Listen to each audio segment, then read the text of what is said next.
তোমাকে পাওয়ার জন্যে হে স্বাধীনতা, তোমাকে পাওয়ার জন্যে আর কতবার ভাসতে হবে রক্ত গঙ্গায়, আর কতবার দেখতে হবে খান্ডবদাহন। তুমি আসবে বলে হে স্বাধীনতা, সাকিনা বিবির কপাল ভাঙলো। 1971 একটি যুদ্ধ, একটি জাতির জন্ম, আর সেই যুদ্ধের শব্দ হয়ে উঠেছিল স্বাধীন বাংলা বেতার কেন্দ্র। এই বেতার কেন্দ্র থেকেই প্রতিদিন প্রচারিত হতো এক অনন্য অনুষ্ঠান, চরমপত্র। রচনা ও পাঠে ছিলেন মুক্তিযুদ্ধের কণ্ঠস্বর এম.আর. আখতার মুকুল। ব্যঙ্গ, শ্লেষ আর তীক্ষ্ণ সত্যের ভাষায় চরমপত্র শুধু শত্রুকে বিদ্ধ করেনি, এটি সাহস জুগিয়েছে মুক্তিযোদ্ধাদের, মনোবল বাড়িয়েছে শত্রু কবলিত অঞ্চলের মানুষ আর শরণার্থী শিবিরে থাকা বাঙালিদের। স্বাধীনতার মাস মার্চে আবৃত্তি অনলাইন নতুন প্রজন্মের শিল্পীদের কণ্ঠে এই ঐতিহাসিক চরমপত্রকে অডিও বুক আকারে নতুন করে তুলে ধরছে। শব্দে শব্দে ফিরে দেখা এক মহান মুক্তিযুদ্ধ। এটি শুধু আবৃত্তি বা পাঠ নয়, এটি ইতিহাসের সঙ্গে নতুন প্রজন্মের সংযোগ। জয় বাংলা, জয় হোক স্বাধীনতার চেতনা।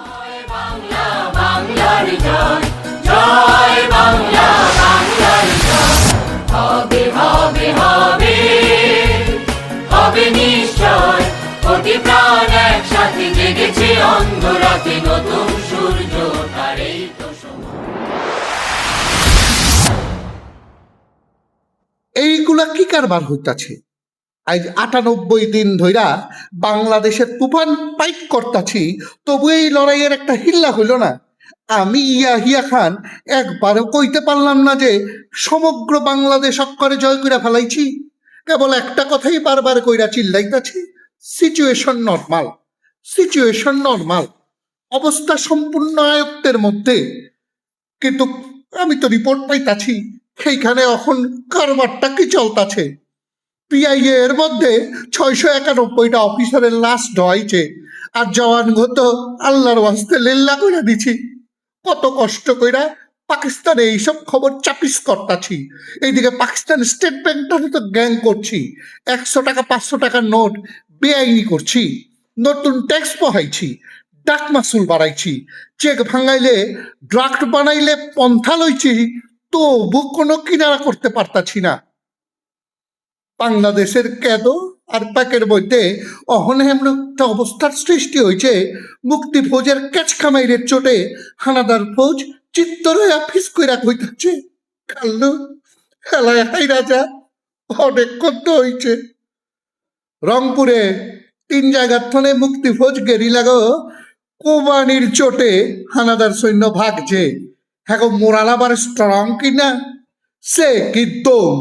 ওই যে ঢাকার ইসলামপুরে বীরের মধ্যে 2A টাউন সার্ভিসের বাস আটকায় গেলে যেমতে করে বাসের কন্ডাক্টর বাস থুইয়া দৌড়ে সদরঘাট যায় হাজির হইয়া কয়, আয়া পড়ছি ওস্তাদ। ঠিক একইভাবে এই হানাদার সৈন্যরা এক দৌড়ে রংপুরের কামাল কাচনা হাজির হয়েছে, কিন্তু যা গেছিল সেই নাম্বার ফেরত আইতে পারে নাই, বাকিগুলা পটল তুলছে।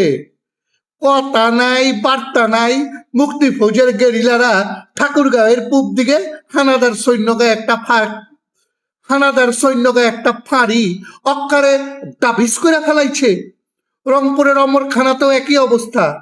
আর রংপুর থন মাত্র 30 মাইল উত্তরে হাতিবান্ধার বড় খাতাতে আরে কি মাইর রে মাইর, মাইরের চোটে ভাগনের সময় গুলি, মেশিন গান, ট্রাঙ্ক, সুটকেস, এমনকি নীল আর সাবিহার ফটো পর্যন্ত লইয়া যাওয়ার টাইম পায় নাইকা। সিলেটের জাফলং আর সোনাপুরায় হানাদার বাহিনী একেবারে তক্তা হইয়া গেছে। যশোর সেক্টরের কথা আর কন যায় না, মুক্ত এলাকায় হামলা করণের লাইগা হ্যাগো চিরকিত হয়েছিল। মাত্র 12 ঘন্টার লড়াই, এরপর হেরা আর ভাগনেরও টাম পাইল না, হক গলেই রইয়া গেল। হেসো আর দৌড়াইয়া ভাগনের কষ্টটাও করতে হয় নাই। কুষ্টিয়ার ভেড়া মারায় হানাদার সৈন্যরা 3টা মোটের বোটে মৌতের খোঁজে বাইরেছিল। হ্যাঁ, মৌতের লগে হ্যাঁ মোলাকাত হইছে। অহন 3টা মোটর বোটের মধ্যে জয় বাংলার ফেলা করতাছে।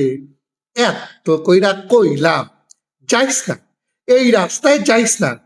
হাতি যেমন বড়ই গাছতলায় যায় না, তোমরাও এই রাস্তায় যাইও না। না, আমার কথা তো শুনলা না। এখন মাইরের চোহে সর্ষে ফুল দেখা শুরু করছো। কুমিল্লা, রাজশাহী, বগুড়া, ফরিদপুর এগুলার কথা কইলে তো বাকিগুলা ডরাইবা। তাই আইজ আর বেশি খবর দিব না, মাইর খাওনের আগে যদি ভাইগা যায়।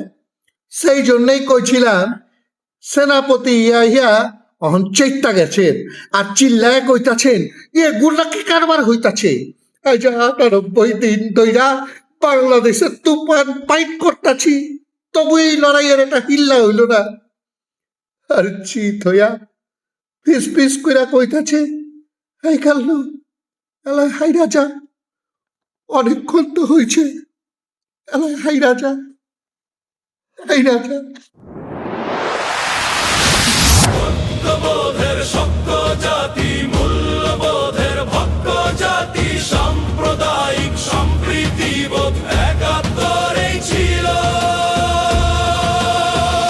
ধর্ম চোরার ও ধর্মর একাত্তরেই ছিল।